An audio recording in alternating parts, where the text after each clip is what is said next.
Welcome back to the AMT podcast. I'm Marv. And I'm Amy, and we're two parts of this very awesome podcast. Join us as we explore a variety of topics every week. This week, we'll be revisiting interesting memories from our journeys across the globe.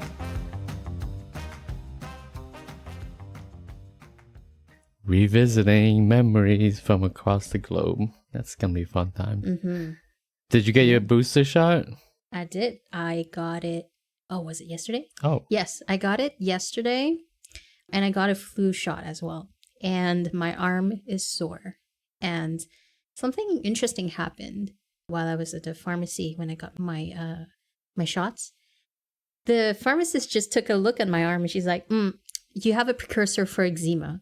Oh. What? That's nice. Okay. What do I do? Because I don't want to get eczema. Because on my arm, I have these red bumps. Uh-huh. And for the longest time, I was wondering why my skin was doing that. But it's not itchy now. But on other parts of my body, like my forearm and my neck, it has been itchy and I have been scratching. And then I'm wondering if that's the case. And so then she says, you got to put a lot of cream, moisturize it, just lots of cream, and then it'll go away. And then I'm like, okay, is Aveeno good? And she's like, no, let me show you. Once we're done the vaccines, I'm going to take you to the aisles. Oh, okay. And then she actually showed me. Yeah, because she said that her children had what I had. And then she had to apply lots of cream on them every day. And then it went away. Oh, nice. So it kind of turned into like a blessing, really. It's just, I didn't expect to, see a pharmacist / dermatologist. For a second there, I thought she was going to like sell you stuff. but okay. Let me introduce you to this awesome line that I'm a part of. Well, it kind of, I don't know. She was a really fun person to just speak to. Like, she was funny. Okay, that's cool. Yeah, like, because she ran out of the vaccine, so she had to go to the fridge and get some more. And then she said, I'll be back, but she took quite a while. And then when she got back, she had it in her hand and she's like, I told my colleague to defrost it, to put it at room temp, but she put it in the fridge, so it's still frozen, so I'm defrosting it in my hands. And then she's like, I've got this crazy colleague that was saying, oh, give it to me, I'll put it in my crack, it's going to defrost even faster. Wait, she told you this? Yes. Yeah, she told me that. That was so funny. And she's like, that's funny. Not her butt crack, like her boob crack. if that makes any difference. Yeah. But it was so funny. And then at some point the pharmacist was like, so when's your birthday? Because she had to fill out the form, the health form. Oh, yeah. And then I told her it was March 16, right? And then she's like, oh, you're a Pisces. Pisces are very family oriented. Yeah. I was like, oh, okay. Wow, that's kind of funny. She's giving me astrology stuff now. She's funny. She's a funny woman. Anyway, that was my... I forget. I still forget we have the same birthday. For a second there, I'm like, wait, March 16, what? I know, right? Like, we're twinsies. So, what number booster shot was this? This was booster number 3. Oh, I thought it was your 4th. Okay. Well, it's my 4th vaccine, but I mean, the first one is not a booster; it's the actual vaccine, and then. Oh. Right. Oh yeah, true. Fair enough. Yeah. But yeah, the flu season is getting out of hand right now, and so I don't know in America, but Quebec made it free. Pretty bad. Yeah, they made it free to get the flu shot because normally you would have to pay. I think in the States, if you have insurance, you qualify for a free flu shot. Oh, okay. Typically, I think. I'm not 100% sure. Okay. But yeah, I've only gotten 2 boosters and then a flu shot afterwards. I haven't gotten any more after that. Just haven't really been traveling much at all or anything like that. I see. Well, no, that's a lie. That's a lie. You just came back from North Carolina. Yeah, but I mean, it's like I wear masks still and stuff like that. And so, right. Speaking of which, it's okay. It'll be all right. How was it? How was NC? Yeah, it was great. It was a nonstop flight there, and then practically a nonstop flight back. So it was pretty quick. It was a Friday, Friday flight there, Saturday flight back, basically kind of thing. So it was pretty cool. Wait, so you just went for one day? Yeah, yeah. I went to see my friend. He was putting on his first real show, like live music show. So it was his first time. So I just decided to go fly out there to support him, and take some pictures, of course, as well too for him as well. That was fun. The flight there was interesting because it was only like 2.5 hours to fly there, but it felt so long. Like 2.5 hours. not including waiting at the airport and stuff like that, of course. But the actual flight, I was on the verge of like passing out, but then it just felt so long. And then once I actually got there, I'm like, oh hey, it's 7 o'clock. It's wasn't that long of a flight, so I was quite surprised about that. Because you went back in time, no? No, I went forward in time. Oh wait, you're going to the east. Yeah. So it was pretty dark, and it was already like 7 o'clock. So I left here at like 5.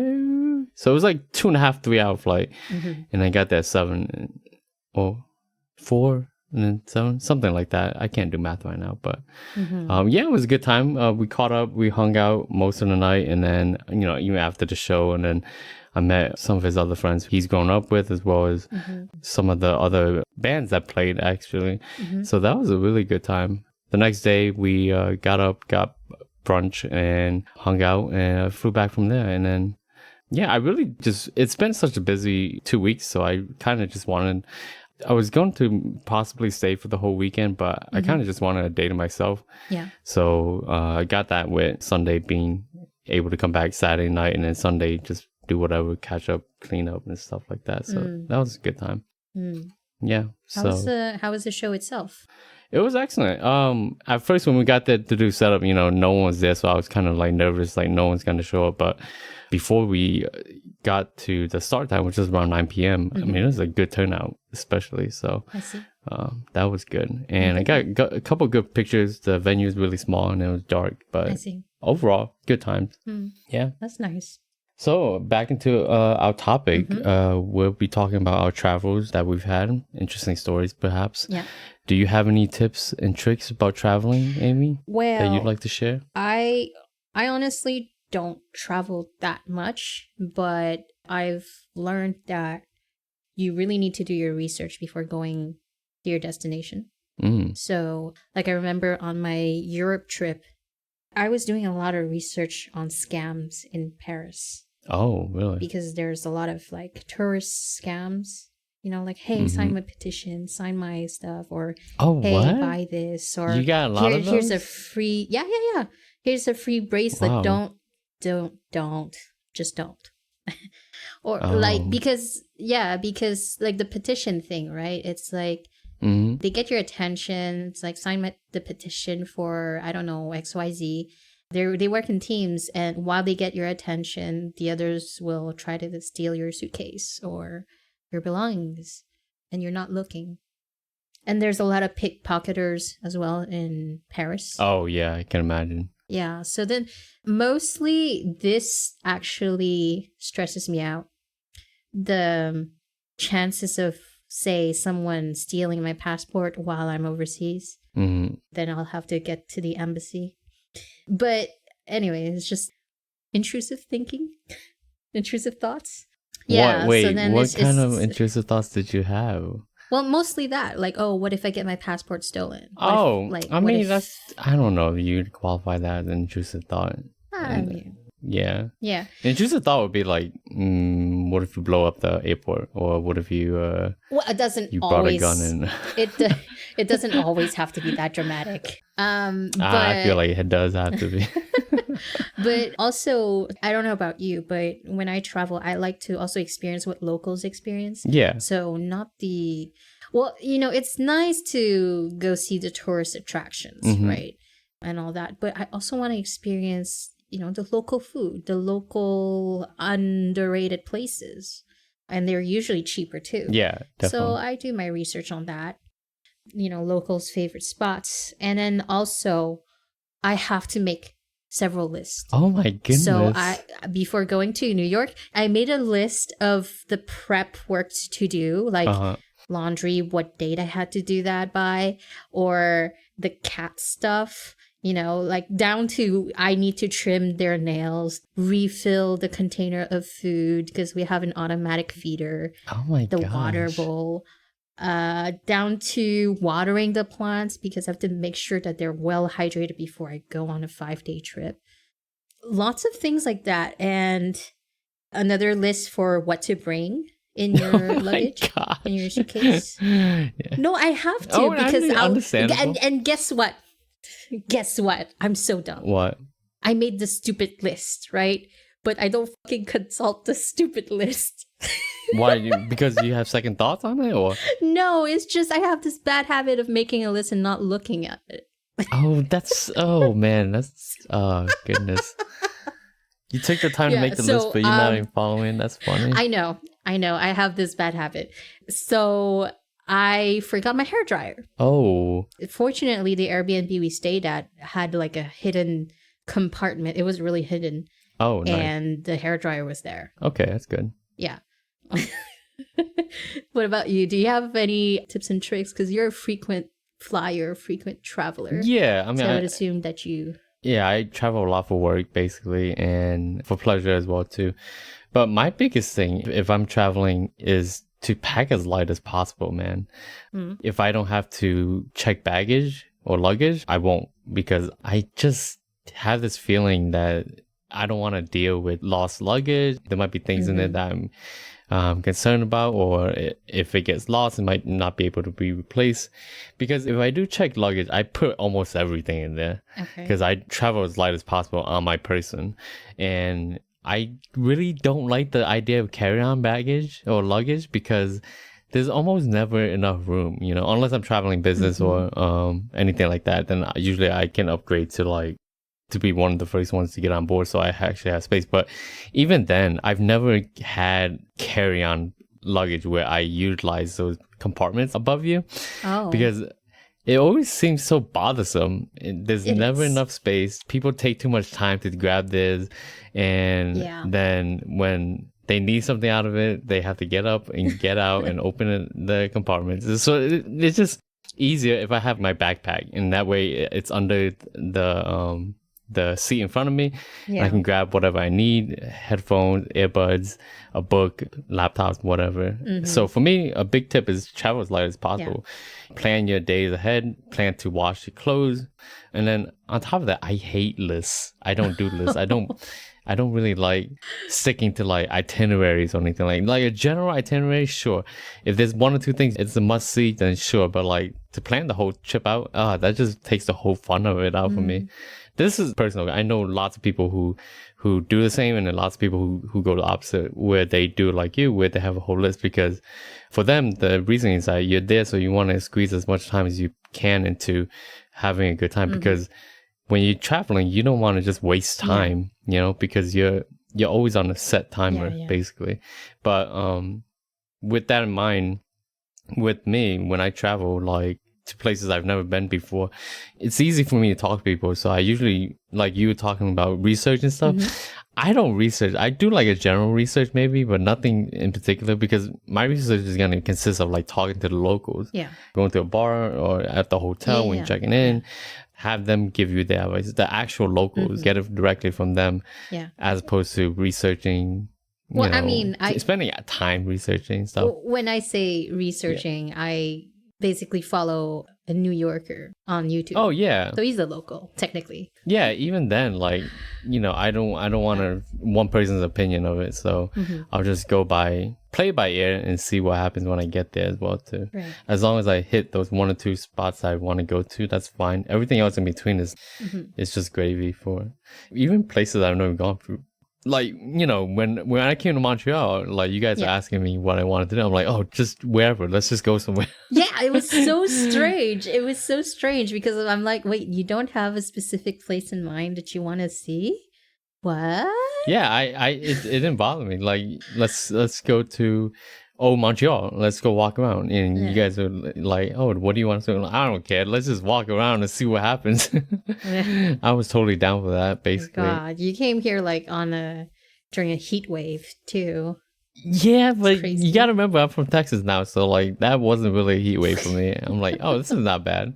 And the biggest thing I wanted to try was like poutine, and that was it. Oh, yeah. And we went to. I truly believe we went to the best place in Montreal for that. Oh yeah, it was excellent. It was so much too, and I couldn't finish everything, so that was unfortunate. And then you know, we just walked around when like Jonathan was working, and so remember when we walked all the way down following that river and there were boats and stuff? Yeah, that was a fun time. You know, like just that random stuff like that for you.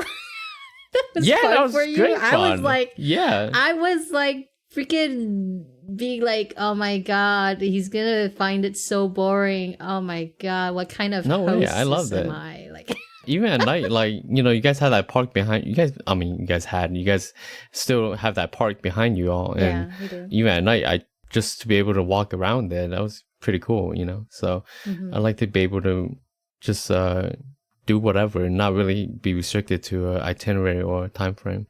And on top of that, obviously, if you're in the States, if you plan on traveling often, there's multiple ways to get through the airport faster. You have pre-check, you have global entry, which is the same thing, except it applies to international flights. And then because I travel so often, I use Claire, which is a service that you pay for on a yearly basis, where it only applies to a number of different airports, but they essentially fast track you through security or through the line, basically. And so that's really nice because it really cuts down on my need to get to the airport so early, I guess you can say, especially if I'm not checking baggage, because you can't really speed that up because, you know, there's people in front of you who have to talk to the customer service reps. There's nothing you can do about that. But if I'm not checking baggage, then I usually just get there maybe an hour beforehand and then go through security like that, like super quick, and then just relax. I think at this point in my life, like traveling is more about comfort and ease as opposed to you know, like I'll pay a little bit more to upgrade or anything like that, and I get it now, just to deal with the less headaches and stuff like that. And it's because that can put a temper. That definitely can put a damper on your travel, because just on that flight back from North Carolina last week, like I paid $40. It was for Southwest. I usually don't like flying Southwest because it's one of those it's first come first serve for seating. Okay. And there's no true first class, but you can upgrade your ticket to like what they call business class, which will so when they call you, you don't get an assigned seat, right? Your ticket is based on these numbers, so it's A1 to A31, and then B1, B31, and C1 to C31, and that's your place in line to go and find a seat on the aircraft. And for flying back, I upgraded my ticket to like $40 to be in the A class, right? And so I got A01. So that was pretty cool. So I was like the first person in line. Nice. And it's nice not to have to deal with that and just be able to pick your own seat, because the last time I flew Southwest, all right? So it's always the first person of a particular row. Like it's usually 3 seats, right? That person would take the window seat. The next person that comes along that sits in that row will usually take the other seat. Well, take the aisle not seat, the middle. Right? Yeah, not the middle. Yeah. For me, I don't care. I paid economy level, so I was C12 or something like one of the last people to sit. Right. And there's a bunch of like middle seats open, right? And like the first row or second row, right? There's a middle seat that was open. And this guy had his backpack on it. And I was like, oh, it's someone sitting there. He's like, oh, somebody's sitting there. I'm like, oh, okay.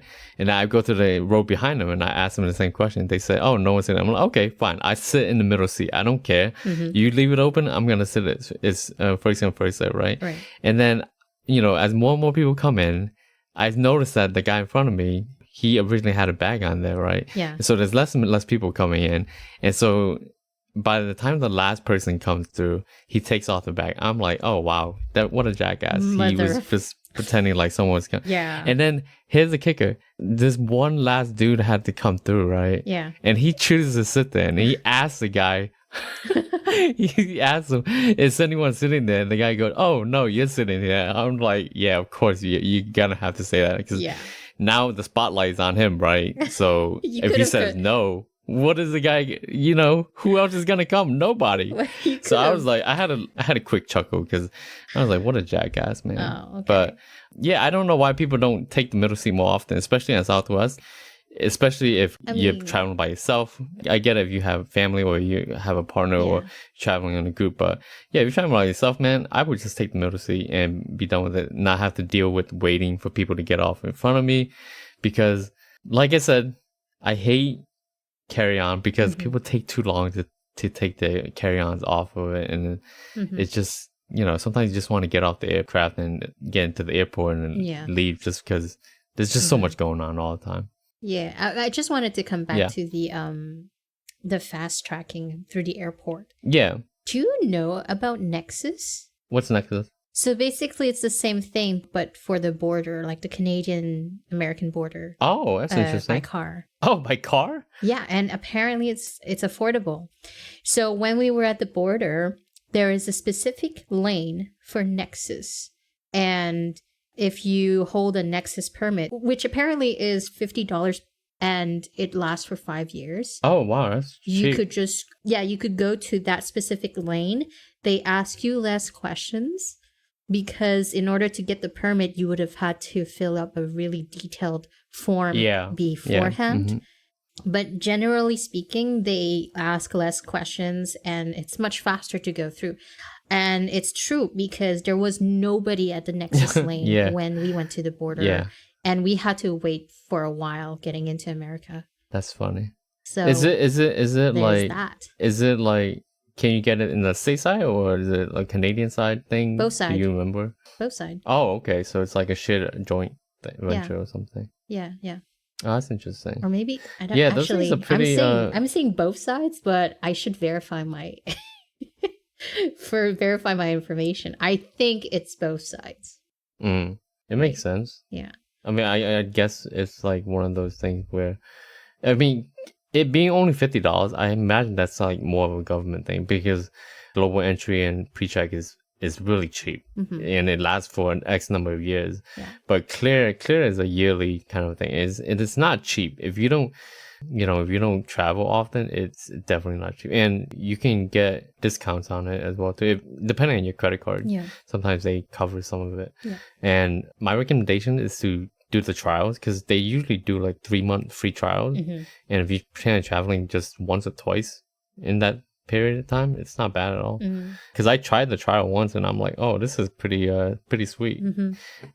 Because they have it in Austin, they have it in Dallas, they have it in Houston. So all the major cities I would go to, they have it there. So do you pack a lot?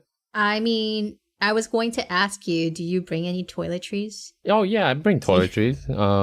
But okay, yeah, I do too. It's very minimal, just basically things I need. Yeah, I mean, and do you repack things into like smaller containers or? So I did bring shampoo and body wash, but they're like the small size one, the travel size. Oh, okay. It's because you can buy that at the dollar store, right? Yeah, but usually when I travel, I stay at hotels, so they usually have everything I need. Yeah, I try to pack as few things as possible, just what I need. And I mean, for myself, I had a bag, and Joe had a bag, and like it's not like I take a. It's like for a 5-day trip. I'm not gonna take a luggage for 5 days. But yeah, no, I try to travel light. Okay, that's good. Man, I probably would have packed a little bit more for 5 days in New York City though. But it wasn't cold though, right? You said when you guys traveled. It was in the single digits Celsius. Oh, really? So that wasn't too bad though. So we still needed a coat. Oh, I see. So when you were talking about making lists, when you travel, did you typically follow it, or you saying that you don't? But how realistic is that? I mean, I followed the list from memory. Oh, you don't actually physically have it with you? No, I mean it's a digital list. Oh, it's a digital list. I see. Yeah, it's on my Google Drive. So did you make a list for NYC? Yeah, I did. Can you let's go down that road. Oh no, you want me to list you all the items? Oh, no. Let's just talk about your NYC trip and what you... yes, fun. Yes. Yeah. Yes. Okay. So I'm going to go more or less in order of chronological events. Oh, that's sweet. Yeah. So we're on the road. We passed the border. And for some reason, I don't know why, but a lot of Americans make last minute exits. Very dangerous because like... Wait, as in they swerve over the exit, or as in the exits come really fast? No, they swerve over to the exit. Why is that a thing? Because it's like that. I don't know if that's an American thing. I think that's just a bad driver thing. But I swear that on our road trip to NYC, we saw maybe like 5-6 people do that. Oh, okay. Wow. And I'm not exaggerating too. So they just, I don't know. It's so dangerous. Just take the next exit. It's not the end of the world if you miss it. Because it's so dangerous to do that. Do you guys see that often? Because you can enter in collision. Montreal? No. Oh, wow. Interesting. No, we don't. That's funny. But also I noticed that the exits or the entrance towards the highway is much longer in Canada. Like as in it gives you more time. I see, to ramp up. It gives you stuff. more time to, yeah, exactly. So it's much shorter in America. So you have to yeah, it's pedal to the metal. Yeah, it's really weird. Like some places are, and in some places it's like you don't have time. Especially if you're on like the right lane and you're coming and then on ramp is merging on. Yeah. Sometimes they don't even have enough. They don't even leave you enough space for them to merge. Yeah. So you have to, as a driver, you have to get over really fast because they're gonna have to. Their ramp is gonna end like that. You know. So yeah, I've seen that happen. And it's kind of crazy. Like it's really all comes down to terrible design, I think. Yeah. So that's what I noticed first. And by the way, the roads in America are beautiful. There's very, very little potholes. Oh, that's very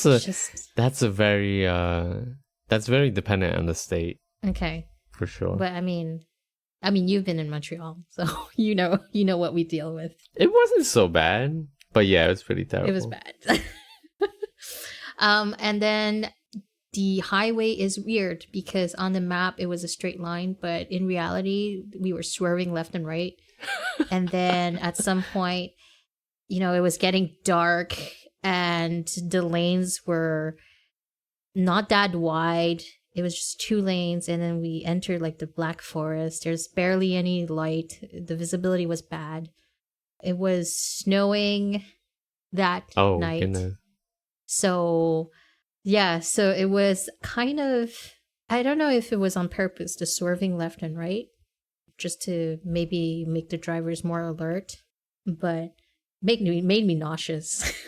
I had to. Was this like sleep. Was this like in New York? Not New York City, but like getting to New York, right? Yeah. Oh. Yeah, it was getting to New York. Yeah. That's crazy. I mean, it was in the state of New York. Yeah. I mean, it's a huge state. And then once we were in New York City, we mostly took public transportation. Awesome. So we were taking the bus a lot and then taking the metro a lot. But then something just confused us because we were at the bus stop following this app. And then at the bus stop, there's a sign that says no standing. And we were like, but this is where we have to stand to take to take the bus. The bus stops here, no? And so then Joe had to search online what no standing meant. And it meant no stopping. Because we don't have a no standing sign here. It's just like a symbol. That's so weird. Or it says no stopping. Was it specifically at like the bus stop? Yeah, it's at the bus stop. Like it says no standing. Oh no yeah, standing. I guess it means like no cars stopping here. Yeah, but why? Stop, maybe. Why standing? That's kind of funny. Wait, do you guys do they have like that? a bench for you guys to sit? No. I don't take public transit because public transit doesn't exist in Austin, so okay. I don't know for sure. I've never seen the sign here that says that though. Yeah, but essentially it was that. The first day we went to Times Square, Eminem's shop, around there, and then we went a different date, we went to Central Park. It was big park. And next to Central Park, there's this place called Billy's Hot Dog Stand. And the guy is just amazing. I said this last episode, but the most memorable events is when we get food. It was Billy. Yeah, Billy! We were on the hunt for Billy. It was close to 4:30 p.m. And we didn't know when Billy would still be there. His cart was still there, but his person wasn't. So we're like, oh no, did we miss Billy? But then he came back. Wait, was he actually Billy, or was it a person who works for Billy? No, he's Billy. Oh, okay.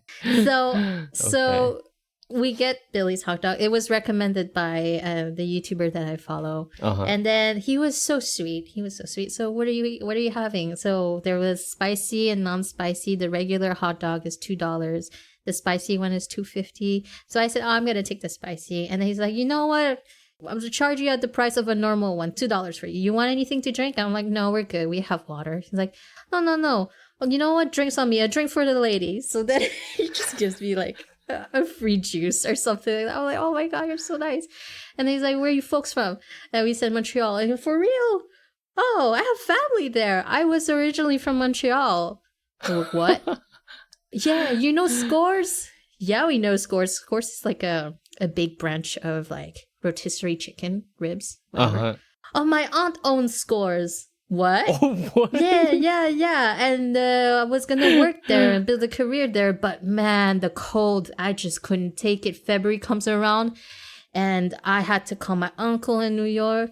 I asked him, Uncle, you got to get me a job down here. I can't take the cold. And so he ended up in New York because he hated the cold in Montreal. Wow. So that's how we met Billy. And, Billy's hot dog was pretty good. So we got our hot dog, we started walking, and we finished it maybe a street away. And then we went back because we're like, no, this is really good. We should get another one. So we went back to Billy's hot dog stand. And then he kind of forgot us because he's like, what do you want to drink? I'm like, no. He's like, no, a drink for the lady. He said the same thing again. And he like literally it was 5 minutes ago, right? So I'm like, no, you gave me one. You gave me one already. He's like, all right, Montreal. So then he's like, oh, a drink for the gentleman. So he gave a free drink for Joe. Wow.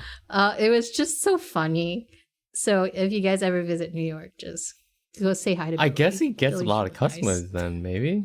Oh, he does. Like if you go on Google review and you read the comments, there's this guy that says that his hot dogs were so good and like so affordable. And he really liked it so much that he decided to bring his entire family there. But he forgot that Billy didn't take credit card. Oh. So what does Billy do? Billy feeds his entire family for free.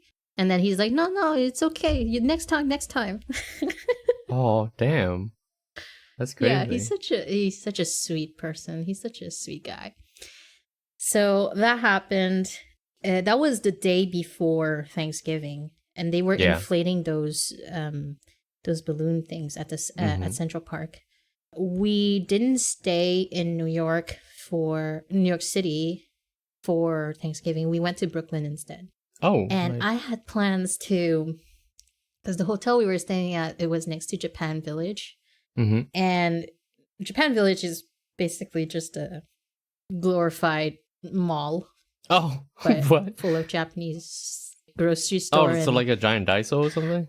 I don't know what that is, but okay. I mean, there's like an upstairs. Uh-huh. And then like if you go upstairs, there's an anime shop where they sell figurines and cards and nice. all sorts of stuff that otakus will love. And my God, I could see myself spending so much money there if I was in my teens. Did you guys go check it out? They even had like cosplays available. Yeah, we checked it out. Nice. But the thing is, it was on Thanksgiving Day, right? We couldn't check in because it was in the morning and check-in is at 3. So we were walking to Japan Village and it was closed. Oh. Because it was Thanksgiving. The whole building was closed? So we're like, no. Okay, Oh so then man. we're like, okay, let's go to the nearby food court because there were people going in, Okay. and so it was open. The building was open, so we go in, but all the all the restaurants were closed What? too. Where are those people So going? I mean, they opened the building maybe for like washroom access or something like that, or Oh. maybe restaurants were prepping food because it smelled good. Oh. So maybe they were prepping food for the next day, but they weren't open that day. That's interesting. So then we're like, oh no. So maybe we can go to this corner store. It looked like a convenience store, but then at the same time it said that they had sandwiches and all that. But then it was like that corner store had like a picture of, I think it was Maria.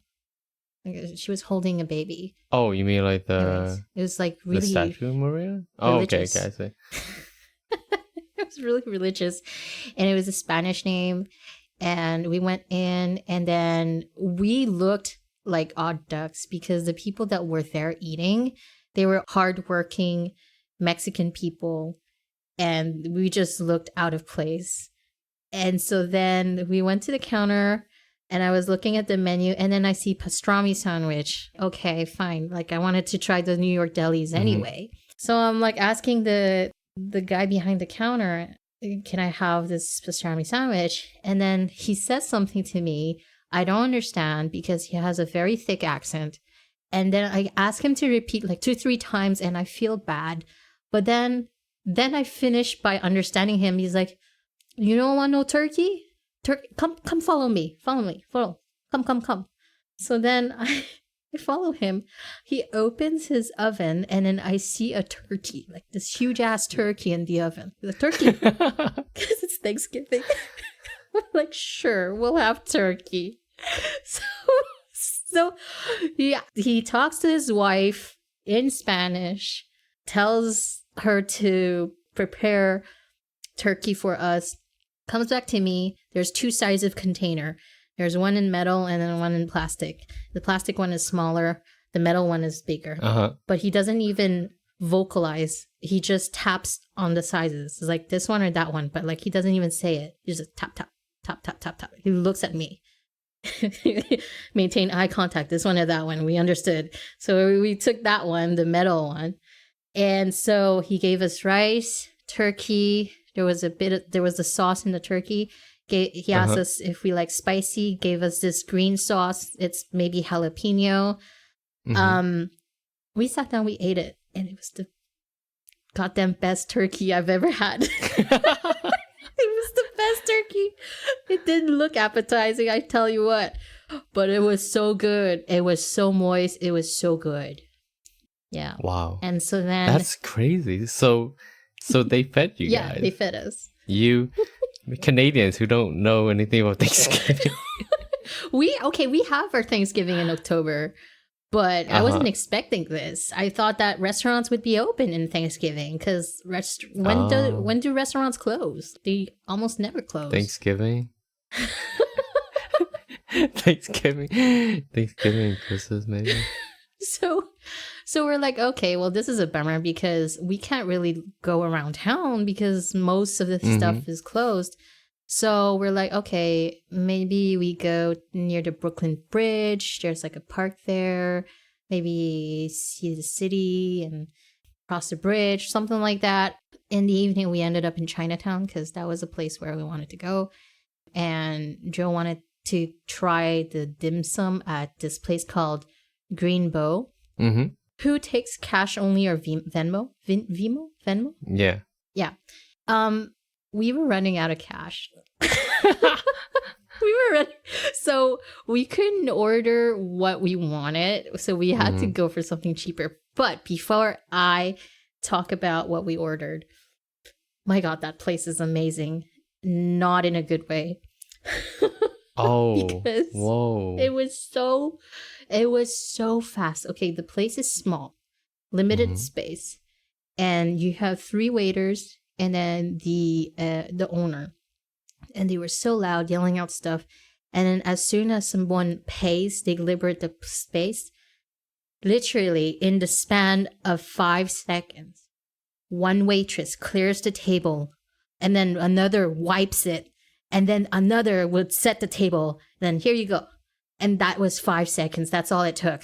It was like, you know when like people change the tires for NASCAR drivers? Yeah.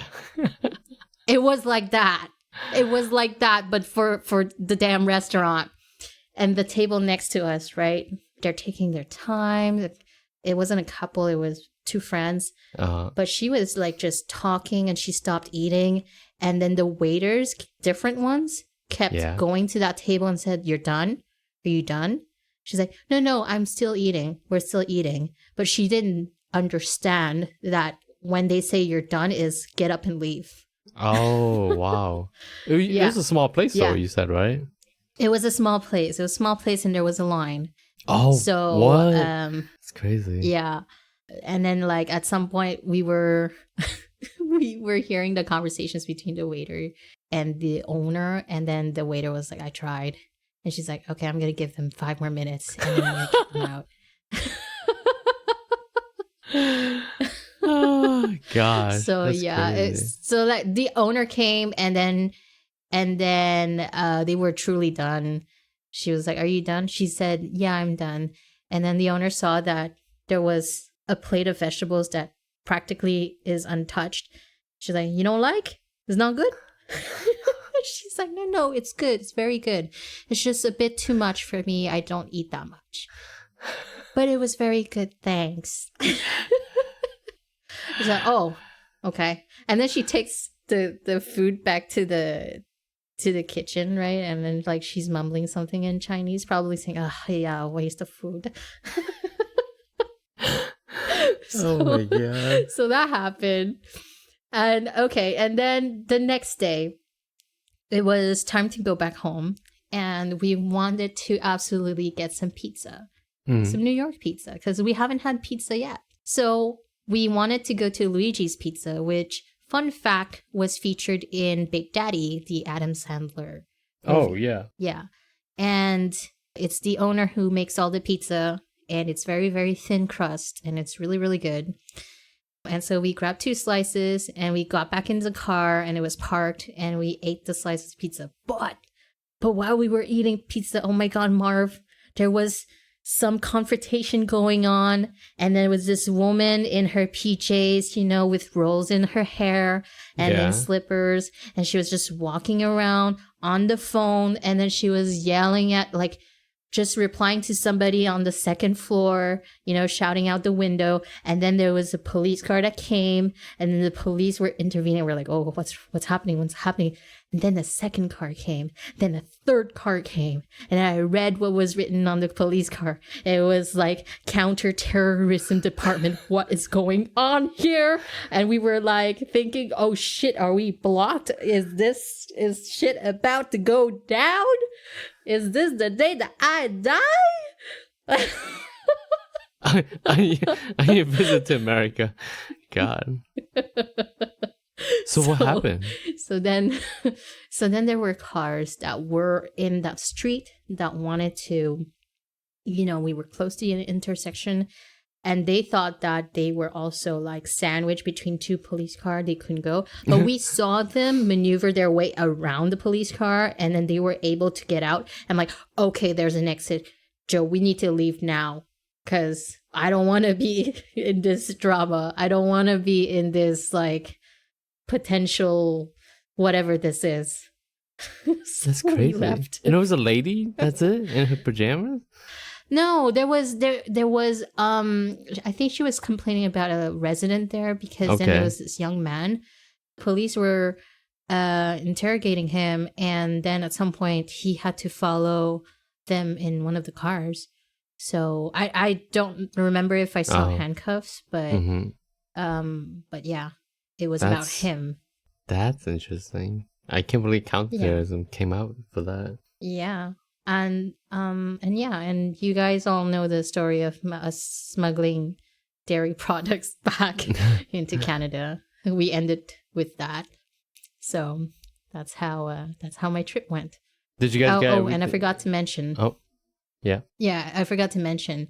We walked a lot, and I was complaining a lot because my feet were hurting. But I was, yeah. Let's just say that Joe has a lot of patience. That's funny. What were you going to ask me? Oh, yeah. Did you guys get to do everything you wanted to do while you were there? We went to Times Square. We went to Top of the Rock. And, oh, yeah. And we redid a photo. Oh, not a photo yeah, shoot, I remember but a it. picture. Yeah, that's cool. Yeah, because maybe like 15 years ago, Joe took a picture of him standing in front of the Empire State. Mm-hmm. So I retook the same picture, but like 15 years later. Yeah. So we did that. We did Central Park. What else did we do? I don't remember. Was that everything you guys wanted to do? No? Did you miss out on anything you didn't get to do? Yeah, more or less. Okay, that's good.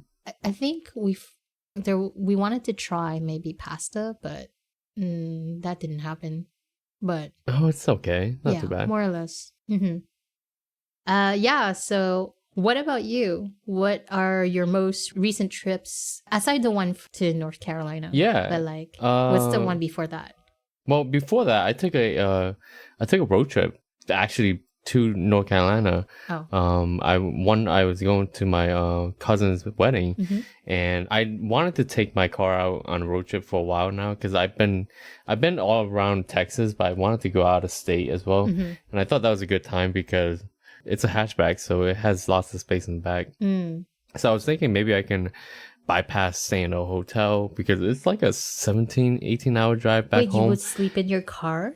Yeah. Oh. And so I prepped for that. I had, the Japanese futon mm-hmm. style things. And so I had one of those in my back seat. I put my back seats down and laid it out. Wow. And yeah, I drove about 8-9 hours and then it was getting dark and I was like, man, I'm getting tired. And so I was just going to pass out. And I stopped at a bus stop. Oh, not a bus stop, a truck stop. Okay. And truck stops, that's where all the truckers stop. They have showers and stuff in there. So I stopped to grab the quick shower and like came back and laid out the futon and my pillow and my blanket and Wait, I have questions about that. Okay, how does it work? Do you have to pay to access the shower service? And yeah, you have to pay. I think it's like so they have these stalls, these shower stalls, okay. Basically. They're all individual. It's not like they share with anyone. Okay. So they're all like actually your own private space. They almost look like a sauna, I guess you could say. Okay. When you go in them, there's a sink and then it's like your own personal bathroom, okay. I guess you could say. Okay. And this one was really nice. It was all granite. Okay. Inside. Okay. And it was excellent. And I started talking to a trucker guy that was there because my friend he used to be a trucker and he said that if you ever need a shower or anything like that, just chat up one of the trucker guys because they have, when they drive loads and stuff, they rack up points because they use their card, pay for gas and stuff like that. And with those points, they can get free showers, other stuff for free too. Okay. And so all you have to do is ask somebody or, see if somebody's willing to pay for your shower because there's nothing much for them to do with those points. So I was talking to this guy about where he was coming from. I had grabbed dinner there as well too. And I sat down and I was talking to some guy. And, I was telling him about my friend who used to basically drive trucks and stuff, and I was asking him about the showers and stuff. He's like, yeah, you want a shower? You can probably use some points. I'm like, yeah, sure. And so I got a free shower, and that was pretty cool. Okay. But yeah, the showers are really, really nice there. Like I'm better than like hotel because yeah, because like it's a giant glorified gas station, and so you'd think like the stigma with gas stations and bathrooms, right? You think that would apply to like truck stops, but my God, I've experienced it, man. The BP's bathroom is yeah, but these, oh my gosh, these showers, like the whole shower was lined in granite or like not granite, but like stone, and it had a built-in seat and stuff and things like that, and the pressure was great. It was so warm and hot, and so I was like, man, this is like it's like as if like you stepped into a luxury bathroom. Yeah, it's so weird because it's a gas station. But yeah, that was a good time. And then I slept there, and mind you, this whole time I didn't take off work. Right. So I'm still on the clock, but obviously I work remotely. Okay. Yeah, so, so I would have to I would have to regularly stop on the side of the road and check my laptop and check for work emails and things like that. This is basically why I did this road trip, to see if I could, and to do that. And so I was able to do that, you know, but then obviously I would stop for the night and catch up on all my emails and do all that and stuff. So that was fun. And it actually worked out well because I was able to do that. And so nobody knew. You didn't tell anybody. Well, I mean, my coworkers knew, but like, your boss, I hope my boss doesn't listen to this, but my boss didn't know. Yeah, so that was okay. And I didn't have any major projects or anything like that. And so that was fine. I was driving from Austin all the way to North Carolina. And then I was going home to Charlotte. And then I was going to my cousin's wedding. You know, I hung out with my parents for a while. And then I drove to see my friend in Raleigh, Connor, who actually went to see this past in North Carolina. And so I drove up to see him in Raleigh, the capital, and then spent like 2 days there, and then drove down to Wilmington, which is by the coast, to see my best friend who was there for his master's. I stayed there for like 4 days, and then I was going to come all the way back after that, but my mom was like, oh, can you come back, we want to see you a little bit longer. So I drove back home, stayed there for a few more days, and then from there drove back to Austin. And man, it was pretty awesome because like I had no commitments to anything. Like I could stay as long as I wanted to, or I could leave. And I think that's the biggest thing I love about road trips, is that like you're on your own time schedule, you're on your own time frame, and you're not like restricted to anything. Well, I mean, granted, I have the privilege of being able to work remotely, but like if you can't manage it, I would encourage anyone to do it, because I mean, it's so much freedom, you know. You just do anything and do everything, especially if you can, like, if you have the ability to sleep in your car, which I did, and that was glorious, because all I did was like... At any point, did you feel that you were unsafe while sleeping in your car? Okay. Nah, I think if you stop at like those truck stops, nobody messes with you, because there's so many people in and out at all times of day, because obviously trucks are constantly coming and going. And one thing I would encourage people to do is to at least have your car tinted. Okay. You know, that way you can see them, but they can't really see you, you know? Right. And so that was nice. And I just cracked my windows really, really small to get some fresh air. Oh, okay. Because obviously if you're sleeping there, it's going to get stuffy pretty quick. Yeah. But the good thing is that it wasn't so hot, you know, it wasn't too bad. It was pretty cool at night too. And I believe this is in August. August is hot. Yeah, it wasn't too bad though, at night anyway. So that was a good time. I do love road trips, and I encourage people to take them. I think the idea of the American road trip is sort of dead, maybe, just because of how things are nowadays with flights and everything being so immediate. Road trips are not an immediate satisfaction. You know, it's going to take you time and effort, attention to get to where you need to go, you know? So that's one thing. And then the last big trip I had was the Maldives. Right. That was probably one of my most memorable trips ever, because first of all, it was a last minute thing. You know, this is back in December of 2021. I was talking to my friend from Russia, and I never met her before, and we were just shooting the shit, and I was like, she was saying she was going to go on vacation. I'm like, oh, where you going? She's like, oh, I'm going to the Maldives. I'm like, oh, okay. She's like, you should come. I'm like, nah, the Maldives, it's like halfway around the world. I'm like, oh, maybe I could. And I started looking up flights, and I'm like, oh, it's not too bad. You know, I had points on my card, and so I was like, oh, maybe I'll do it. And so I told her, I'm like, are you serious? She's like, yeah. I'm like, how long are you staying for? She's like, oh, about 2 weeks. I'm like, okay. Have you booked the places you're gonna stay? She's like, yeah, but I can just add you on. We can just split the cost. I'm like, oh, okay. And so I started looking into it. I'm like, okay, all right, I'll do it. I booked it, and then like, man, it was an experience of a lifetime, you know. And when I first got to the airport, and we were like trying to find each other, and I finally met her, and it was crazy, like not knowing someone until you actually see them. And then like we gelled so well, and she's so kind and courteous and stuff too. And when we had expenses we were sharing, and it was just very easy to and I was nervous because we're gonna be like sharing a room together, and so it's gonna be like, you don't know if this person is gonna gel with you well. You know, you don't know how they deal with you, and the same with yourself. But I think we knew each other long enough that we were able to like just, you know, vibe with each other. And like man, we had so many good times. Like there was these times where we just stay up talking, or when we went to the top of the guest house and they had like a rooftop. Nice. And I had my camera with me. We were taking pictures because it's the Maldives. There's no city lights or anything like that. So oh my god, you got to experience the night sky. Yeah. Oh my goodness. Yeah. So that was awesome. And then it's funny because like we were looking for like alcohol. There's no alcohol at the Maldives, right? And so we would constantly go by like these it's a Islamic nation, so there's no alcohol. Okay. Yeah.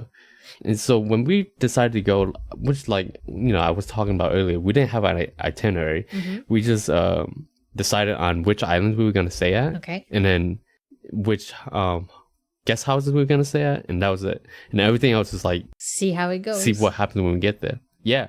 And oh man, that was awesome. We would like constantly go buy beer, to the point where like the local shops owners would knew us and like would chat with us all the time. They knew what we were in there, because it's like it's non-alcoholic beer, right? But it gives you that refreshing satisfaction. I don't know if you like beer, but and it's cool because you're not gonna get drunk, but it feels good because the weather in the Maldives is constantly between 80 degrees and 85 degrees Fahrenheit. So I'd say what's that? Well, like 20 degrees, 21 that's degrees. Nice. Yeah, it's really just nice, it's but room not too temperature. hot. Yeah, not too hot, not too cold, and it's kind of humid during the day, but at night it's kind of dry because of the breeze. And man, it was just such a great time, and I had some extraordinary photos from it. There was every sunset was like a picturesque sunset. You had purple colors, purple, blue, so many different hues. Nice. And every time the sun was setting, you go by the beach and there would be lines and lines of people just watching the sunset. And it was like that every day. It was crazy, I was like, wow, this has got to be the life. But then, reality hits sometimes, because you realize that, because we didn't stay at the resort islands, because those are like a couple $1,000s a night, expensive. Right? And so we just stayed at like the local island, and we met a lot of the locals, and we stayed at the local guest houses instead of like more expensive resorts and hotels. And you realize that it's actually a third world country, and that's the unfortunate aspect of it.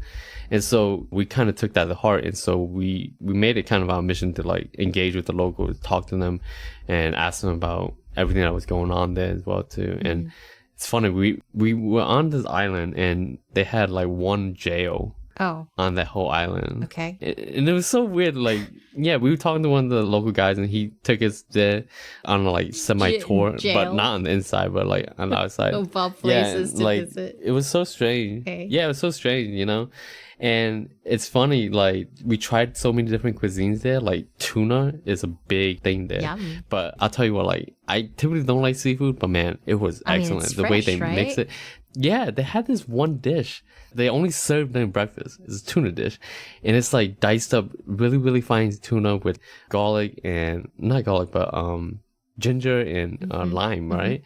And my God. That sounds good. I can eat that all the time. Like it got to a point where I started asking them if they serve for dinner, and then oh no, that's only breakfast. I'm like, oh really? Why can't you serve for dinner? And it was so good. Oh man, my mouth is watering just from thinking about it. But yeah, we had such a great time, and every time we talk about that time, because that was a really good time that we shared together. And so hopefully with everything going on, and once things calm down, we can go somewhere else too. So I had a great time with it. And so I think one of the things about taking solo trips is that you can do anything you want, but a good thing about going with a good friend is that especially someone that you travel well with, is that it makes the experience even more memorable. Right. Because oh man, I don't know, I don't know if I would have been able to do it by myself. I was so glad she was with me. It's in because, good company. Because when there were times where we had nothing to do, we just go to the beach and sit down and chat, and so there's so much you can do, but there's so much, sometimes you just don't want to do anything. You just want to take in the vacation. I get it. Like even in your downtime, you have company, and you have great conversations. So it's nice. It's like entertaining as well, even in your downtime. relax. And I think the Maldives was good for that because it's like you're essentially island hopping. Yeah. And so there's only so much you can do on an island.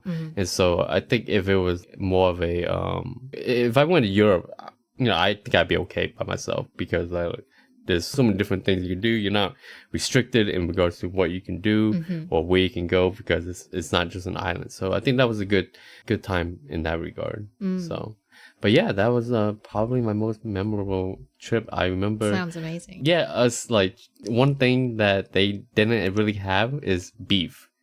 Beef is like a ultra luxury and like the beef that they have there, like I had a hamburger. I thought, I guess they would have to import it, and that's costly.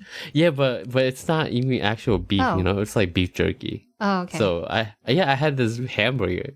I just wanted, for some reason, I wanted a hamburger, and every hamburger I bought was like a bunch of beef jerky diced up together, and I was like, oh, this is so hard. Like, oh man, it took me a while to realize that, like, oh yeah, they don't have ground beef or ground meat. What I think. I guess maybe you were homesick. Maybe you wanted to have some beef. No, it just looked appetizing at the time. Basically, it's just one of those things where you're like, there's so many different things here, but maybe I just want a pizza, or maybe I just want a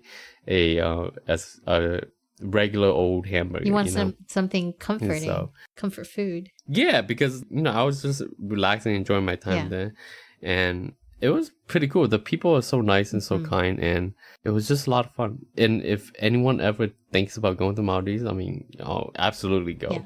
Also, we met so many different people from around the world. I met a couple of people from, what was it? Was it Belarus? I think it was Belarus. Okay.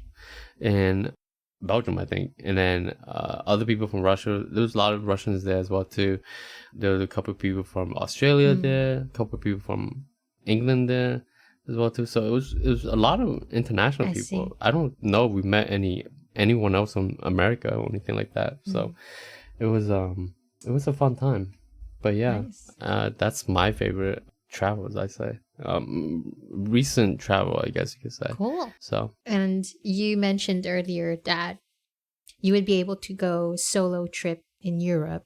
If you were to go and have a Europe trip, how long would it be, and which country would you visit? Oh man, I would at the very minimum be 2 weeks. Okay. And yeah, I would love to visit Prague. In the Czech Republic. Okay. Yeah, but really anywhere there. I'm actually planning on visiting Europe in the coming year with a friend, with Connor actually. Oh. Yeah, we're probably gonna hit 3 or 4 countries or 3 or 4 cities, I think. Okay. So. Wow. Really looking forward to it. Hope it works out. I mean, probably go in April or May. I did it 2 weeks, 3 different cities. Oh, and it was so exhausting. Yeah. So, but you work differently. You actually like the travel part. So. Yeah, I mean, I usually have enough energy for the travel aspect of it. Like a lot of people, once they travel, they arrive, they have to crash or anything like that. But depending on where you go, for me, depending on where I go, obviously if it's work related, I'm just gonna be like, all right, I just want to go to sleep. Right. But if it's like actually something where I'm excited for it, I usually stay up for it pretty well. But yeah, so that's the next big trip is Europe next year, and so we're in the early planning stages. So we'll see how that goes. Or in winter? Right before the summer, right before it gets too hot. Okay. Yeah. That's fun. That's fun. Well, that's something to look forward to. Yeah, definitely. Yeah, for sure. So that about sums up this episode. It was so nice to reminisce of our fond memories around the world. Share with us the places that you've been and the amazing stories of your journey by writing to theamtake@gmail.com. That's theamtake@gmail.com. All right. So for next week, with the holiday season approaching and flu season in full swing, hopefully you guys get your flu shots and remember to wear masks while traveling because apparently COVID is still a thing, y'all. Next week, to celebrate the holidays, we're going to be talking about our favorite holiday memories growing up. Hopefully we have some good ones. Yep. Join us next week. We'll see you then. See you. Bye.